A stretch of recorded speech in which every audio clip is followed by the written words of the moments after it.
Creativity is one of those things that we've said and will keep on insisting that are actually required in your workplace. Every employer, whether medium or large scale, or imagine employer is actually looking for creativity. And one of the traits or one of the skills that will actually help us to be able to survive post COVID, then it's what you're talking about is creativity. Welcome to Creativity Crash. And I encourage you, if you have not subscribed to our Creative Crash, just to do it right now, because I believe you are simply missing. Now, let's go to lesson number 4, where we want to discover how do one become creative. What are some of the steps do one needs to take so that you can be creative? Now, number one, you really need to stay away from non-creative people. And non-creative people shares the following traits. Number one, they say I am not creative persons. I don't follow the rule. I mean, they say follow the rules. They say don't ask questions. We tried that before and it did not work. We can't afford to make another mistake. Don't be foolish. They will say yes, but they will say be practical. They will say it did not work. They will say don't be foolish. In fact, just to challenge those kind of statements of non-creative, John Maxwell in a 2003 publication says that if you think you have a great idea, but don't let anyone don't let anyone talk you out of it, even if it sounds foolish. I say that again. If you think you have a great idea, don't let anyone talk you out of it, even if it sounds foolish. A creative idea in the eyes of petty people or failures, of people who are not non-creative, who think it's crazy, it's not important, it cannot be made.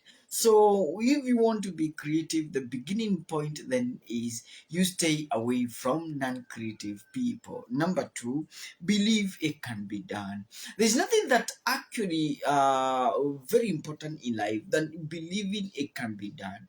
Ask David, ask Steve Jobs, ask David Schwartz, ask Nehemiah, ask Esther, ask Obama, the president, the former president of USA, ask Nelson Mandela, ask Desmond Tutu, the Archbishop in South Africa, and they will tell you one thing. Ask our own Babaman, that is Right Honorable Raila Amolo Odinga, and they will tell you, and even the guy who is talking about bottom up, our very DP,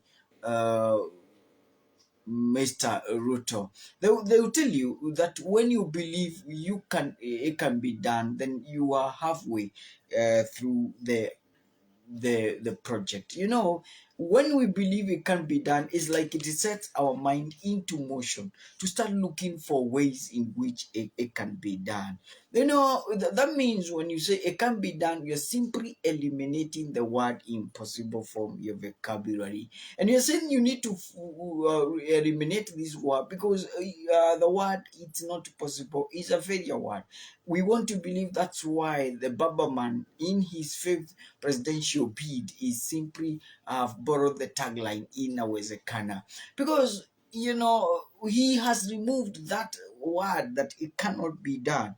When we use the word, when we employ impossible words, they kind of freezes our minds. We are not able to think, we are not able to go.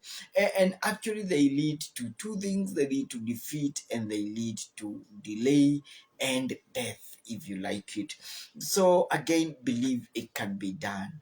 Another step that can help us to be creative is not only staying away from non-creative people, believing it can be done, but thirdly, welcome the challenge, embrace the challenge. Like the Miguna say, come baby, come when challenges come. Don't shy away from them, just welcome them, and see them as opportunities to grow. See problems as opportunities to discover the solutions to the challenge. When you see a problem, say, okay, this is a perfect opportunity for me to prove to the world that it can be done.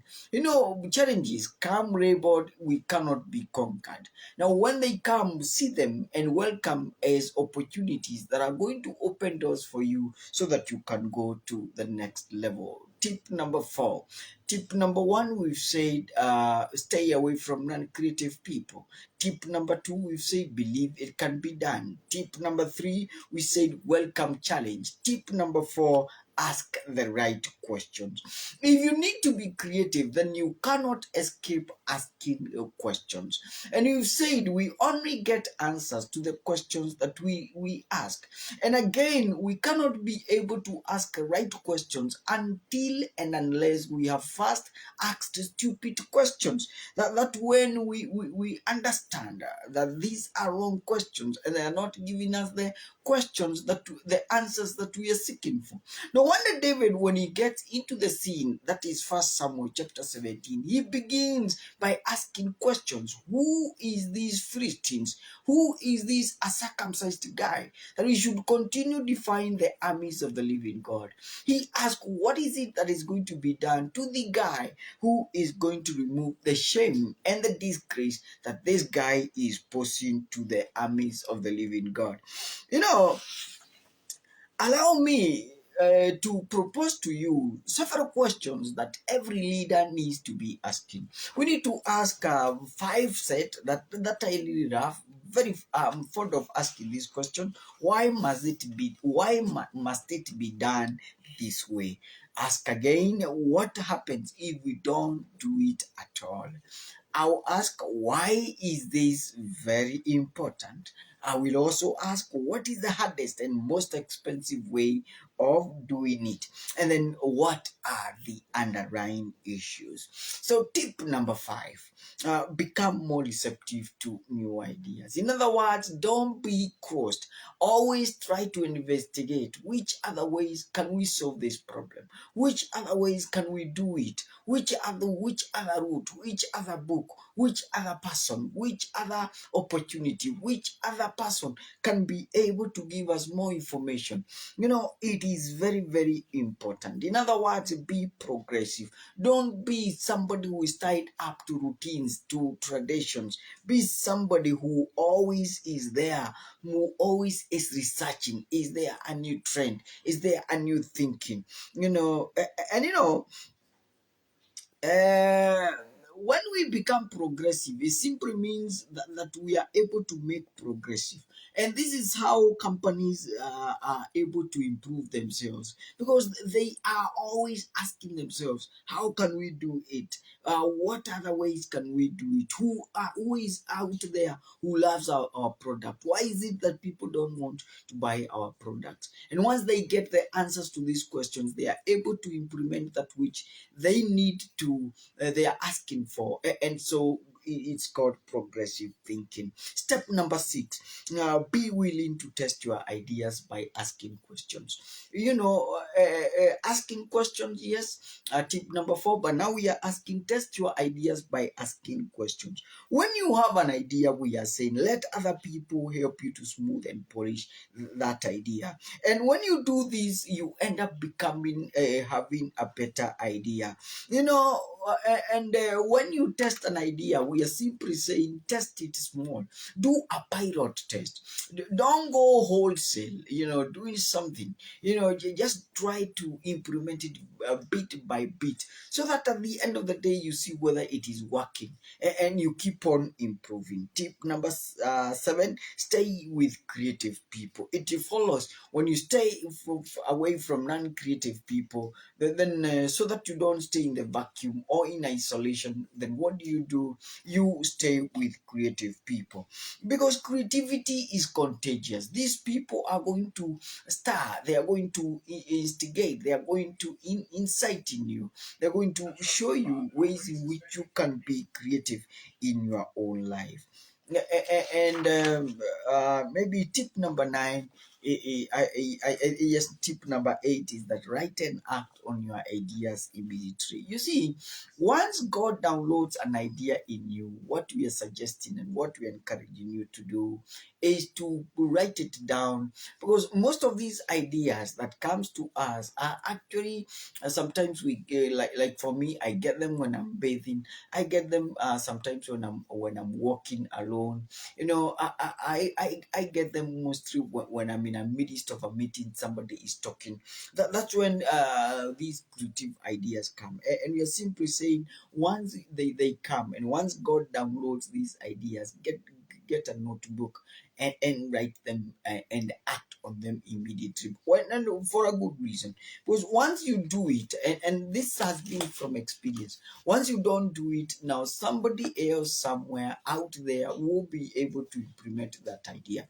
Have you ever thought about starting a certain kind of a business? Or have you ever thought of making a said speech? Or have you ever thought of saying something in a meeting only for somebody else to say that which you really wanted to say? And you are like almost shouting inwardly, saying, no, no, no, no, that is not your idea, it's my idea. But how comes that this other person is saying it? The reason why they are saying it is because you refused to say it, and then God took that idea from you and gave it to somebody who is courageous, who is willing to say it when you have failed to say it. And so, what are we saying? Write the idea, act on it immediately. It is better to get it wrong than to stay without implementing it. Because once you do it wrong, you're going to improve on it. And then finally, we are saying talk, uh, take a walk or bath or something like that. In other words, stay in that creative process. And for most of us, what I'm saying is that. I get creative, because it's all about becoming, setting yourself to be in a creative mood. So for you to be in a creative mood, for me, what I do is that sometimes I would take a walk, sometimes I would want to go somewhere alone, and those ideas would come. Sometimes I would watch some fellas, or maybe take a stimulating book that would give me ideas. Sometimes it will be engaging in some kind of guys. There are some particular guys that I would actually call, and we just have a chit chat. And as we chat, they have a creative genius that bites them, and they will be able to share ideas. It is very important that we believe that creativity is something that we can learn. Creativity is something that we can do. Creativity is something that can be done. Anybody, anywhere can learn creativity. And we encourage you to follow those steps that we've been able to share so that you can become creative. We want to thank the many of you that have followed this class. May the Lord be with you. And remember, creativity is something that is needed in the church, in the government, and in the community as well. And we said begin by staying away from non-creative people. We've also said, apart from staying from non-creative people, become believe it can be done. Number 3, we said welcome the challenges. Number 4, we said ask the right questions. And number 5, we said become more receptive to new ideas. Number 6, we said stay with creative people. And number 8, we said light and act your ideas, and act on them immediately. And then take a walk there, or a bath or something like that. In other words, go to a place where you will be more creative. We encourage you to ask or comment and share this broadcast so that we can continue growing. My name is John Kibani. This is your lecturer for creative class. Until next time, my name is John Kimani. Remember what you always say in a Weseka.